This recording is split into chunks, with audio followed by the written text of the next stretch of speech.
Hey, Bryce, you guys have talked a lot this season about maintaining intensity.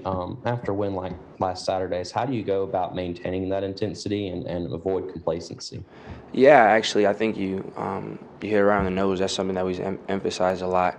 I think over the weekend, last week we definitely had a really good week of practice. We were locked in. We had that wake up call, and I think it showed. I think we did a lot of good things. So that's really a big theme for us is to make sure that that's not just a 1 week thing, not just a reaction, but for us to go back to making that the standard. Mike. What have you seen from Trayshawn Holden over the past few weeks as his role has increased? Yeah, actually, I haven't seen anything different. He's actually, it's been steady work, and I think Trey Sean's been from the entire off season, from the beginning to the end till today. He's done a really good job. He's always been ready. He's always been prepared. I don't think it was this crazy, him doing anything, crazy different during the week. He's always been ready, always been prepared. Someone who approaches everything with a very professional attitude. So, his number got called. This past weekend he was able to take advantage of it. But he's been really good off the field throughout. It hasn't just been recently. Nick. You guys were pretty effective on third down offensively. What can you replicate from this past game in terms of future third down opportunities?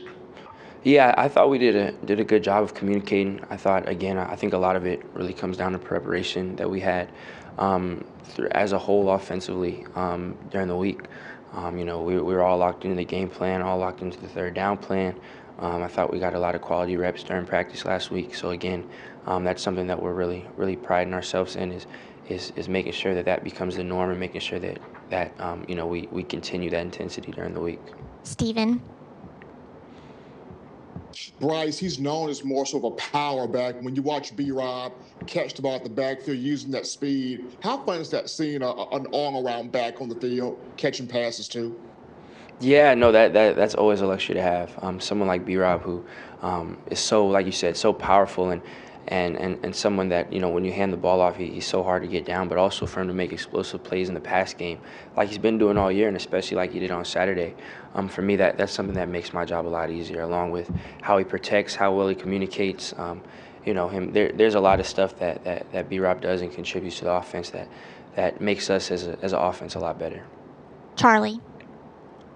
Hey, Bryce, I know he's on the defensive side of the ball, but how have you seen Will kind of come into his own as a leader and be more vocal this season?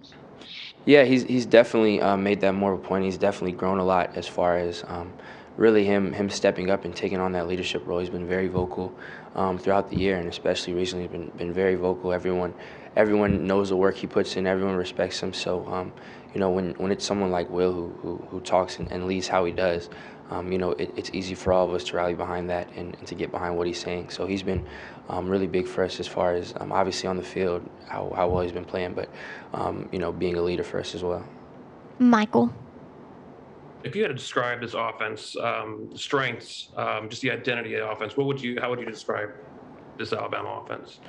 Yeah, I think we pride ourselves in being relentless, physical, fast, and an offense that's really prepared and ready to do anything that's given to us. I think something we pride ourselves in is evaluating who we're playing, looking at defense, and really game planning each week. So for us, we have a lot of pride in having our identity and being ourselves, but being able to understand that things might look different week to week, making sure that we're able to communicate and be on the same page with all the little changes that we make.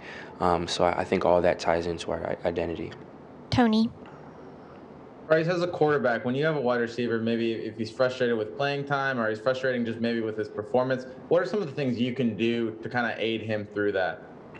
Yeah, I think right at Alabama, there's a process for everyone, and there's a lot of people in the room and a lot of people in the locker room that have gone through. We've all gone through similar things here as far as just believing in the process, just developing, getting better and better understanding and having to be patient at times. So really a lot of that is just talking to other guys on the team and all of us sharing our own individual experiences and us kind of being able to relate to each other. And, the process here is something that we all have to buy into, something that we all live by. So, there's a lot of, walking testimonies that you get to be surrounded by here. Aaron. That touchdown pass that you threw to Brian Robinson, they committed a lot of blitzers. You didn't have a lot of time to react. You automatically knew where to go to the ball. How much of that is preparation, or is it just instincts that you've developed playing football for so long? Yeah, I think it's a combination, but plays like that, that's stuff that we're coached on. That's stuff that we're informed to do. It's on us to, it's one in preparation on expecting where blitzes are coming from, how we can get certain stuff picked up, and knowing if we can't get certain stuff picked up, if they're bringing too many for us to block. And on top of that's instruction with knowing, one, we want to anticipate that, and then knowing what our hots are, what our options are, where we need to get our eyes to. What our answers for it are. So for me, really, it's, we have countless reps logged throughout the whole off season during the week of, we get a lot of reps at these plays. So having plans for whatever we get, whatever coverages, whatever blitz we might get, and just being able to process that in real time. Charlie. Being from California, how much did you know about the Alabama Tennessee rivalry before you got here, and maybe what have you learned about it since? Yeah, I've definitely learned a lot more about it since being here, just because obviously you're around people that are involved and have been involved in the past years. But I've definitely learned how deeply rooted it is, how much it means to us, to our fan base, to our alumni, to everyone. It's something as a team we don't take lightly at all. It's a rivalry that again has been very deeply rooted. So I really start to understand how much it meant and what it meant to everyone here as I got here and as I started going into it. So we all know that we're all excited for it. We all know that it's going to be a tough week of work. We all have to prepare and make sure that we're putting ourselves in the best position so that we can execute over the weekend. Michael.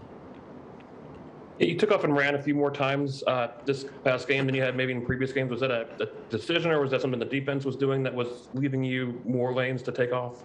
Yeah, it was just trying to take what the defense gave us. Each and every play, it's just about trying to find the best, do what's best for the offense, best to keep the ball movement. And this weekend, like you said a few times, happened to open up, have green grass. Coach OB does a good job of letting us know and kind of coaching us and harping on us of just making those good decisions and knowing when to throw, when to run. And this week that just happened to be what it was. But as a quarterback, you can never predetermine what you want to do or go into a game or have a game plan about doing one thing more than the other. But it just happened to work out this way this weekend. Steven. Bryce, how comfortable are you seeing Bill O'Brien grow as a play caller? Yeah, I think whenever you get more live reps and whenever you get more, whenever you get more action, you grow that comfortability. From the first day you meet them on and off the field, you start with, you start feeling it out in practice and in the spring, fall practices and all that, and then, you get those, those live game reps and you start to feel each other out as stuff I like, stuff he likes.